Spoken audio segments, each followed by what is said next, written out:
ಈ ಸರ್ಕಾರಕ್ಕೆ ಏನು ಹೇಳಿದ್ರು ಕೂಡ ತಲೆನೂ ಇಲ್ಲ ಬುಡನೂ ಇಲ್ಲ, ಗಾಂಭೀರ್ಯತೆ ಅನ್ನೋದು ಮೊದಲೇ ಗೊತ್ತಿಲ್ಲ. ಇಂಥ ಜನರು ಕಟ್ಕೊಂಡು ಏನೂ ಮಾಡೋಕ್ಕಾಗೋದಿಲ್ಲ. ದುರಂತ.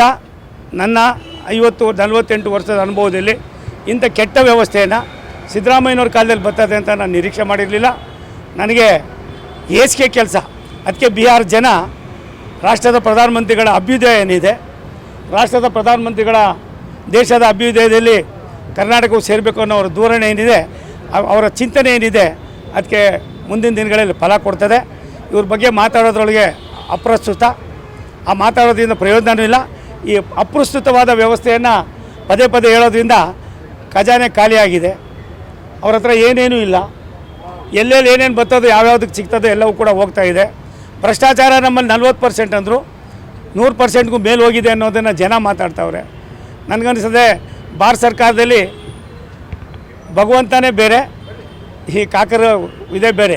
ಹಾಗಾಗಿ ಇವ್ರ ಬಗ್ಗೆ ಜಾಸ್ತಿ ಮಾತಾಡೋದ್ರಿಗೆ ಅರ್ಥ ಇಲ್ಲ.